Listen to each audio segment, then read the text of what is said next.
আসলে আমাদের প্রত্যেকের জীবনটা কেমন জানি অদ্ভুত। ভালো মন্দ সব কিছু মিলিয়ে আমাদের জীবন। যেমন কিছুদিন যাবৎ আমাদের কিছু আপনজন, খুব কাছের কিছু প্রিয় মানুষকে হারালাম, যারা পৃথিবীর মায়া ত্যাগ করে চলে গিয়েছেন। অনেকে ভাবতে পারেন অনেকে ভাবতে পারো এই পরিস্থিতিতে ভিডিও আপলোড করেন। হ্যাঁ, করতে হবে। আসসালামু আলাইকুম সবাইকে। না করে কি করব। কারণ আমরা যে কন্টেন্ট ক্রিয়েট করি আমাদের এই কাজের মধ্যে আমাদের থাকতে হবে, ভিডিও আপলোড করতে হবে, লাইভ করতে হবে, স্বাভাবিক থাকতেই হবে। তো কিছু মানুষ আছে মন্তব্য করেন যে কত টাকা কামাচ্ছেন, কত টাকা। মেয়েরা কোনো কাজ করলেই সমাজের কিছু চুলকানি টাইপের মানুষ আছে, তাদের অনেক চুলকায়।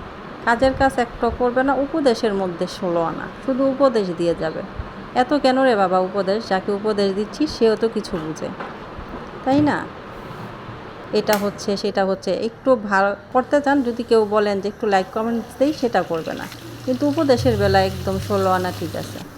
এখন আপনি যদি মানুষের কথা শুনে পিছনে পড়ে থাকেন তাহলে কিন্তু সামনে এগোনো যাবে না। সামনে এগোতে হলে আপনাকে আপনার নিজের গতিতে চলতে হবে।